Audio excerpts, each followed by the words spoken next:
Hi, do we have any iPhone or MacBook users listening? What about Samsung Galaxy, Amazon Echo, or Raspberry Pi users? Now, I can't see you as we're streaming virtually, but I'm pretty sure a lot of virtual hands were just raised. Now, what if I told you that anyone could break into your encrypted Wi-Fi communication? When you connect to a WPA2 protected encrypted Wi-Fi network, then even without TLS on the application layer, no one should be able to read the data exchanged between your device and the wireless access point. But that was not the case because your devices, and not only those that I mentioned, had this serious Wi-Fi vulnerability. That was the discovery of ESET's IoT research team that's dedicated to finding vulnerabilities in popular devices used at home and in the enterprise. We feel this type of research is really important. We participated on a Forrester report that went out earlier this year, and the conclusions were that consumer IoT devices are expanding the enterprise attack surface. Now, couple that with the fact that most consumer IoT devices can be exploited, and it's a disaster waiting to happen. Our IoT research team found flaws in a bunch of different devices, in smart cameras that allowed an unauthorized adversary to see whatever that camera saw. You don't want that, right? In Amazon Echo, in insecure smart home hubs by various different manufacturers. And smart home hubs are the gateway to your whole home or potentially your company if you're using them in a small home office. And the effect of that depends on what's connected to that smart home, so you can use your imagination. But Kr00k is our most impactful discovery yet. That's because it goes beyond IoT in the sense of cool smart gadgets like your smartwatch or your smart toaster. Kr00k affected billions of Wi-Fi capable devices, including your laptops, tablets, and phones. I'm Robert Lipovsky, ESET's senior malware researcher, and my co-speaker today is Stefan Svorencik. Hi. ESET's head of experimental research and detection. But credit also goes to Miloš Čermák, who was the lead researcher behind this discovery, as well as ESET researcher Martin Kalužník. This and other types of threat research are in ESET's DNA, and it goes hand in hand with our focus for the past 30 years on proactive detection. So this is our agenda for today. We'll talk about Kr00k, what it is and how it works, its impact, how it can affect you and the security of your devices, and what you can do about it. Also, for the first time, we're going to disclose our latest findings into vulnerabilities which aren't strictly Kr00k, but are similar. Now, before we get into the specifics of the vulnerability and its impact, let's quickly go over some Wi-Fi security basics which are needed to understand how Kr00k works. First, I'm going to talk about Wi-Fi associations and disassociations and their four-way handshake. So the first thing that happens when you connect your device to an access point is called the association, basically a connection. For our purpose, when talking about Kr00k, we're mostly going to be interested in the reverse, disassociations. And these happen for a multitude of reasons. They can actually occur naturally, for example, when a client roams from one Wi-Fi station to another, and then we're talking about a reassociation. Or they happen manually, simply when you turn off the Wi-Fi connection of your device. All of these associations and disassociations are governed by so-called management frames. And an important thing to note, these are most often unauthenticated and unencrypted, and also can be triggered manually. What could go wrong? The four-way handshake establishes secure wireless communication. Now, without going into the technical details or the group key used for multicast and broadcast, I'll just mention that the handshake serves two main purposes. First, it's authentication to ensure that the client is authorized to connect to the Wi-Fi, for example, knows the Wi-Fi password, and secondly, for confidentiality and integrity. So a unique per-session encryption key is constructed. It's called the pairwise transient key, the PTK. And a part of that PTK is the TK, which stands for temporal key, and this is used to encrypt unicast data exchanged between the client and the access point. So let's take a closer look at how that TK is used, how encryption is done in WPA2 with CCNP, which is the most ubiquitous standard today. Now, I'm going to simplify the scheme, not going into the details of counter mode and CBC MAC. Here we have some plaintext data that we are going to transmit and needs to be encrypted. The cipher being used in this scheme is AES. So we have that session key, the TK, which was established in the four-way handshake. We have a so-called nonce, a number which is only supposed to be used once. This also includes the packet number. These are used to generate the key stream. That key stream is then XORed with the plaintext data to get the encrypted data. Then, along with the packet header, this is then transmitted into the air. And the decryption is the reverse, and Stefan will talk about that in his part. So now that we covered the basics, let's get to the main part. What is Kr00k, aka CVE 2019 15126?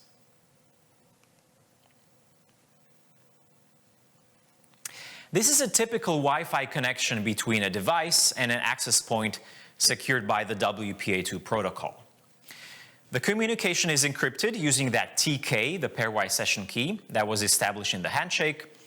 So even if someone else captures those wireless network packets flying through the air, they wouldn't be able to decrypt them and read the content, right? Well, the Kr00k vulnerability breaks that. Here's an example of how an attacker could exploit the bug. They could transmit a crafted disassociation frame addressed to the victim device accepts it and disassociates, and data transmission stops. Up to this point, everything happened as it should have. But after that disassociation, one last fragment of data is transmitted. Only this time, as you can see, it's encrypted with an all-zero transient key. And the attacker can intercept it and easily decrypt the content. So how was all that possible? Well, to answer that, let's rewind and take a closer look under the hood of that vulnerable device. Spoiler alert, this is the culprit behind Kr00k, a full MAC Wi-Fi chip. By the way, this particular one is from an Amazon Kindle, and it's only 1/8 of an inch wide, so taking this photograph took a bit of an effort. Stefan, tell us more about these chips.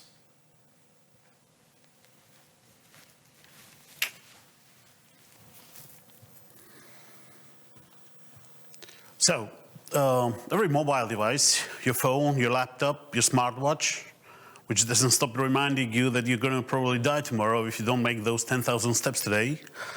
And even your intelligent vacuum cleaner, if there'll ever be intelligent enough to vacuum properly. Everything has its own Wi-Fi chip, which handles all the Wi-Fi communication. In all recent mobile devices, a full MAC chip tend to be the most used kind of chips in the market. Full MACs offer better performance in terms of power consumption and speed, and they are easier to integrate in complete products. This is a block diagram of one of them. As you can see, it's fairly complicated. This one also includes the Bluetooth part, but we won't bother with it. We'll look only at the small part of it which manages the whole Wi-Fi encryption. And this is where the magic happens. This is a MAC layer, short for Media Access Control Architecture. These are the small parts which handle all the communication encryption. Buffers are used to store all the communication frames for the time they are being encrypted or decrypted. The transmit engine constitutes the transmit data to and from the transmit buffer. Receive engine does the same for the receive buffer. The web engine encapsulates all the hardware accelerators to perform the encryption and decryption. It implements all cipher algorithms as WEP, WPA, WPA2. PSM is a microcontroller that is highly optimized for flow control operation. It also determines, based on the frame type and association information, the appropriate cipher algorithm to be used. So how the encryption goes? As Robert explained before, every time a device is connected or reconnected to an access point, after authentication and association, a session encryption key is generated, which is then used for all the encryption until the session ends. The transit buffer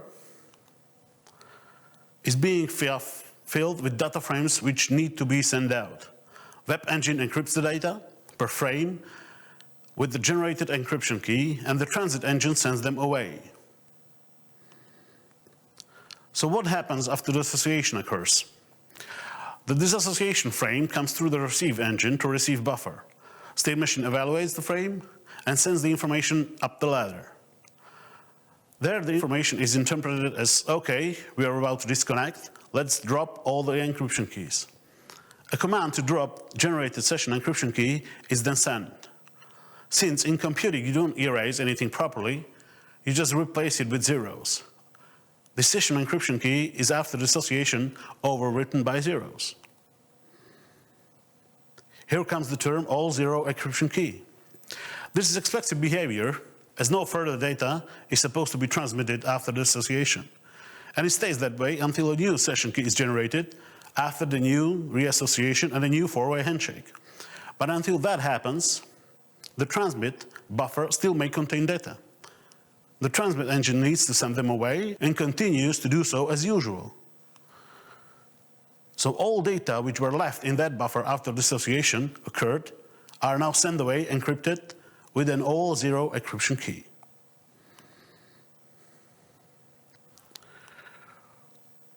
So when you can grab these frames, you can easily decrypt them into plaintext data. You know the encryption algorithm, you know the encryption key, you get the nonce from the header, and you can easily decrypt them then. The question is, how do you identify these particular frames in the air? The answer is simple, you don't. You just try to decrypt everything you see with an all zero key, and those frames, which after decryption match a binary pattern of the plaintext data frames, which is something like AA03, those are the ones which were formerly encrypted with an all zero key. One can ask, how much data can you decrypt after one disassociation? Well, the transit buffer has a memory space of 32 kilobytes. For comparison, 1 kilobyte is a couple of hundred words of plain text. So 32 kilobytes will be about 10 to 20,000 words, which is quite a few pages of a book. But you must understand that the buffer isn't always full when the dissociation happens. It really depends on the timing. So what can an attacker do with this vulnerability? Well, there are two ways an adversary can eavesdrop on these frames, a passive one and an active one. Let's begin with the passive one. As was already mentioned, the disassociation occurs naturally, moving around, changing access points, low signal strength, or just due to signal interference. Most of the time you won't even notice because of the quick subsequent reassociation. So let's do the math. Since this issue concerns many Wi-Fi chips, somewhere where there are many of these mobile devices in one place, like a workspace, for example, there should be a lot of them vulnerable. Combined with the fact that natural dissociation occurs quite often, there should be all zero encrypted frames just flying around. And yes, they are. So let's grab them. So what do you think? Have we tried to eavesdrop at our workplace? Of course we did. Because you know, sticking your own into things of people you know is always interesting. And what did we saw? First we saw all vulnerable devices and access points to which they are connecting. But then, after decryption, we saw what kind of data are actually exposed. DNS requests, TCP, HTTP requests, website that people load, you name it. Actually everything that wasn't TLS encrypted. Because that's another layer of encryption on the IP level. Now, when we identified all vulnerable devices, we can get them to drop even more than they would normally give up for free. How? I can trigger this association between them and their access points wherever I want. And again, and again.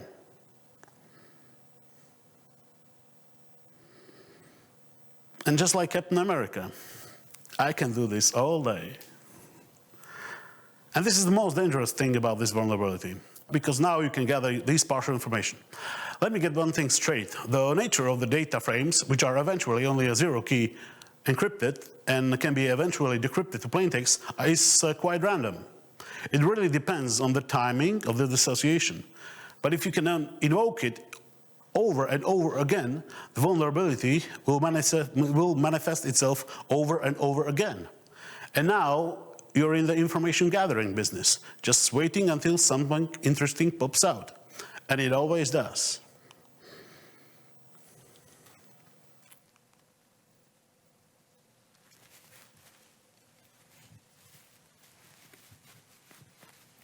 As much as I enjoyed those animations, let's demonstrate that this stuff really works. So we prepared a little demo in our lab so you can see the attack in action. We're going to use a wireless adapter in a so-called monitor mode. Now, some of you that played around with Wireshark are surely familiar with promiscuous mode, which is also used for packet sniffing. Monitor mode is similar, but it allows packets to be captured without having to be associated with an access point. In other words, an attacker can carry out this attack without knowing the Wi-Fi password. Okay, so this is our would-be victim. He uses his phone, is connected to our work Wi-Fi, see, work Wi-Fi. And they're going to check on their smart home. So connect to the smart home command interface, enters his credentials, clicks on login, and if those credentials were correct, which they were, in a moment he's connected and can check up on his smart home, see how his nuclear power plant is doing, turn it on, off, whatever. Now let's switch over to the perspective of the attacker. So the attacker has prepared his script for invoking Kr00k. The parameters there are the victim's MAC address, which was would have to be known in a different way, and also that Wi-Fi, the targeted Wi-Fi SSID. And note that, as I mentioned earlier, it doesn't need to know the Wi-Fi password. As you can see, some packets were captured, and we're letting the script run, so it's running continuously. So we're continuing to capture more packets. Now let's go back and see what happened over there. So in the beginning, we sent out that the script sent out that disassociation frame to the victim. Now we can see that the victim reconnected to that Wi-Fi, so the disassociation frame was accepted and it worked. And now we figured that the device is vulnerable because we were able to successfully decrypt this packet. As Stefan mentioned, this is that magic identifier AAAA03. And now we can see, we can read it in plain text, that we were able to decrypt with an all-zero key this packet. If we scroll down, there's another packet. We can choose whichever one is interesting, is useful for our needs, and more packets continue coming in. So let's select this one, this HTTP packet. Wireshark helps us parse some of those fields over there. So let's select that session ID. So this particular one contains the session ID. Copy it to the clipboard, switch over to our browser, and then the attacker is able, without knowing the password to the smart home interface, without knowing password to the Wi-Fi, able to connect to that interface and do whatever malicious mischief. And we will be releasing that testing script that we used in the demo on our GitHub after the presentation.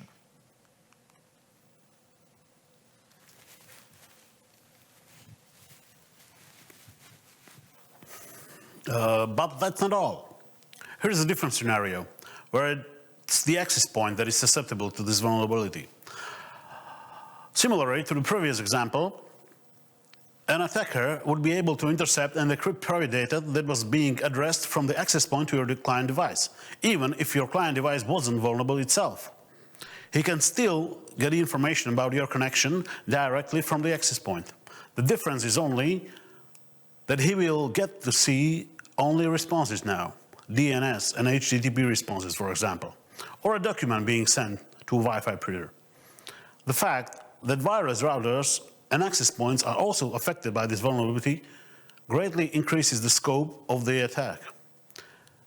And it's also more difficult to protect against it, since the security of access points is typically beyond your control. A solution to this is to treat even WPA2 protected networks as insecure and make sure you always use encryption on the IP level, TLS or VPN.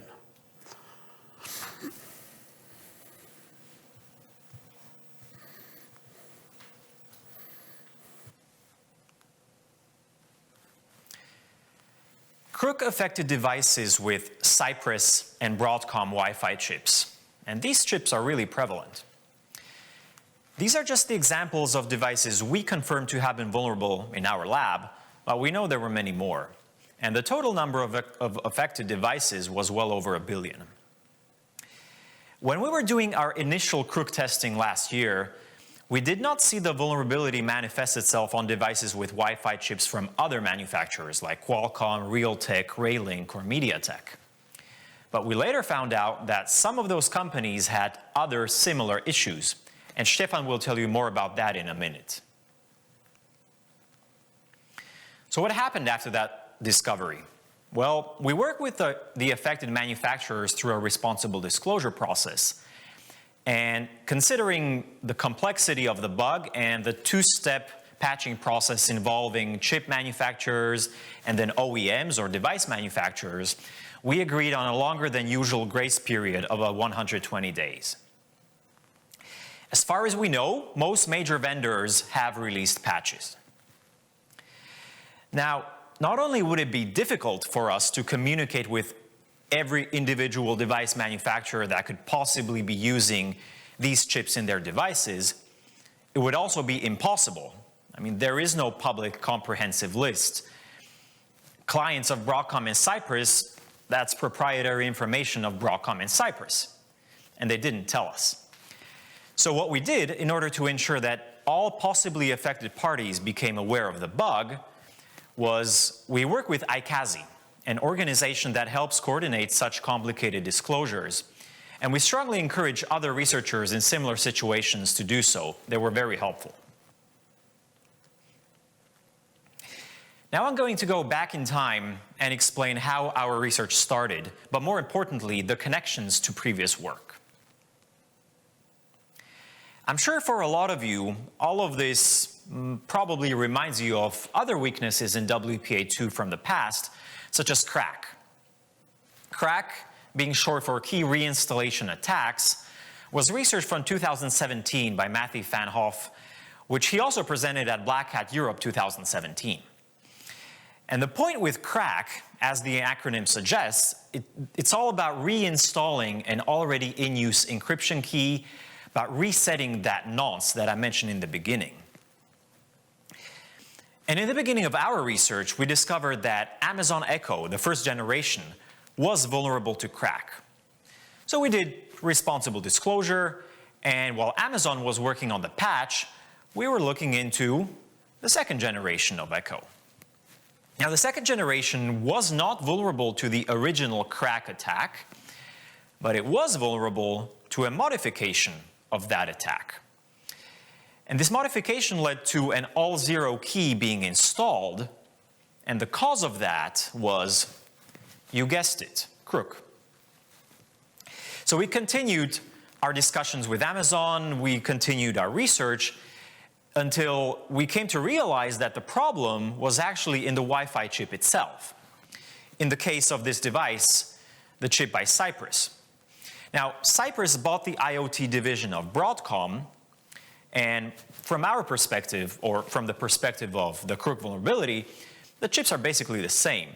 But since Broadcom chips were so widespread, even more so than Cypress, that's when we realized the scale of this vulnerability.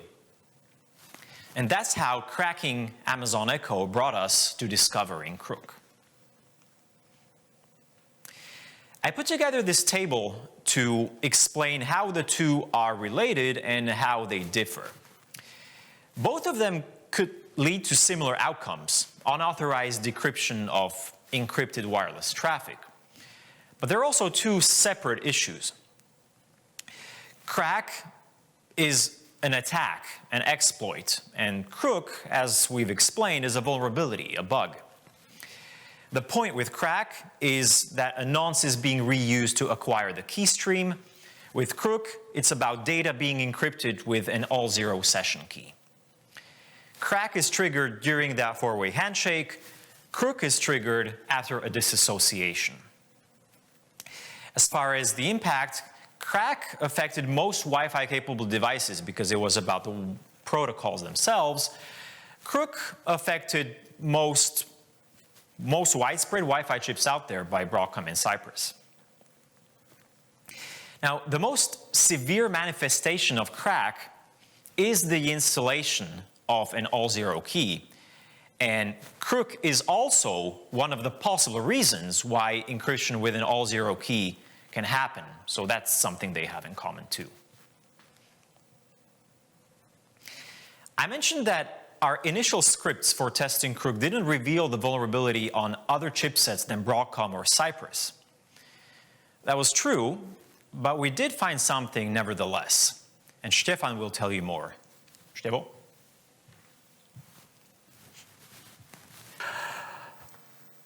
So, after our former RSA presentation in February, the issue was brought to attention of many other chipset manufacturers. One of the chips we were looking into, aside from Broadcom and Cypress, were from Qualcomm. Our investigation found that their Wi-Fi chips are also vulnerable, but the exploit manifests itself differently.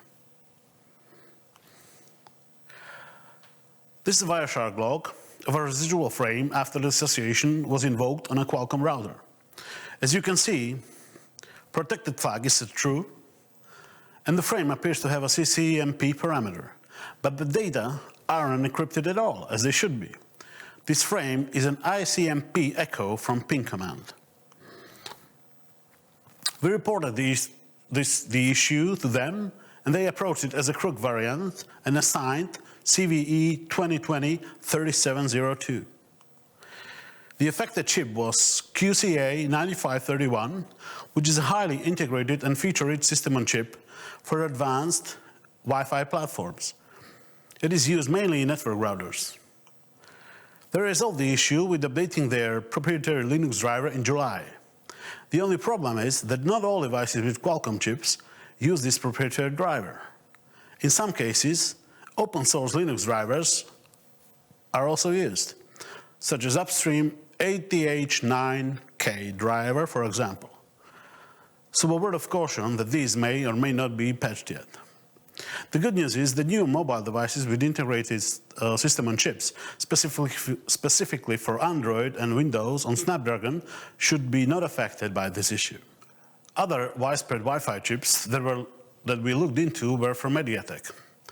We observed a vulnerable behavior very similar to the one observed on Qualcomm devices, on an older access router. But what was far more interesting, we observed it on the current Microsoft Azure Sphere development kit, which uses MediaTek MT3620 microcontroller. The MT3620 is a highly integrated, high-performance IoT MCU with the high level of security necessary for modern, robust, internet-connected devices. It targets a wide range of IoT applications, including smart homes, commercial, industrial, and many other domains. We've contacted MediaTek about these discovered vulnerabilities. MediaTek has informed us that they are aware of the issue and reviewed all Wi-Fi products, and that corresponding software patches to impacted projects have been released to different customers around March and April already. A separate question remains whether all device manufacturers have implemented these patches. With regard to Azure Sphere MT3620, the patch should be integrated into the latest operational system update. And how the vulnerability manifested itself on MediaTek devices, very similar as on the Qualcomm devices. This is a Wireshark log of a residual frame after the association was invoked on Azure Sphere MT3620. As you can see, the protected flag is set true, but the frame doesn't have any CCMP parameters, and the beginning of the data is falsely identified as a WEP header. Here, we didn't use ICMP echo because of the device limitations, but an application which sends UDP frames with a symbol pattern. As you can see, the frame isn't encrypted.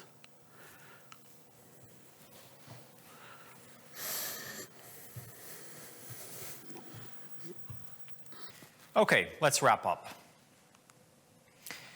First, a hat tip to Matthew van Hoff, whose great research on crack brought us here in the first place.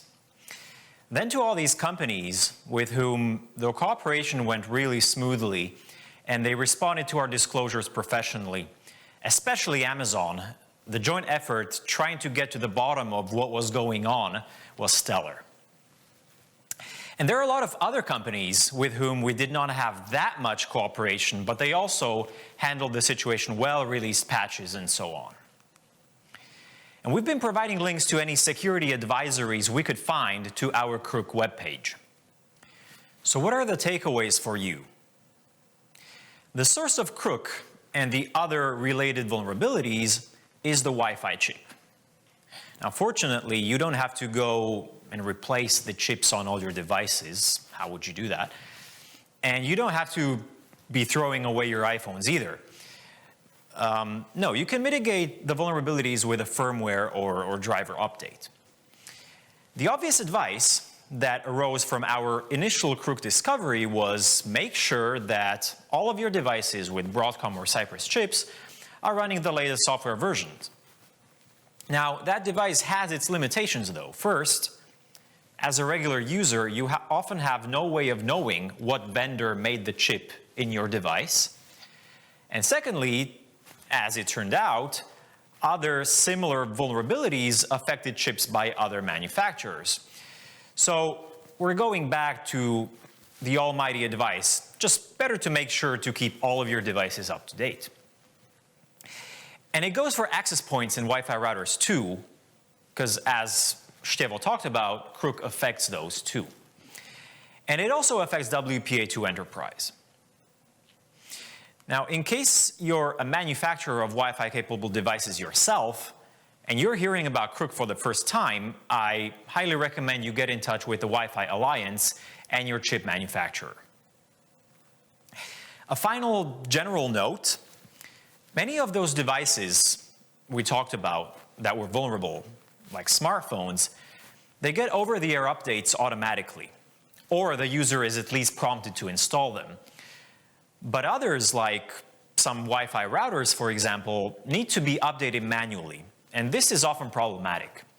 It could lead to attack scenarios like those Stefan talked about. And this is cause for concern in normal situations, but even more so when more people are working from home due to COVID-19.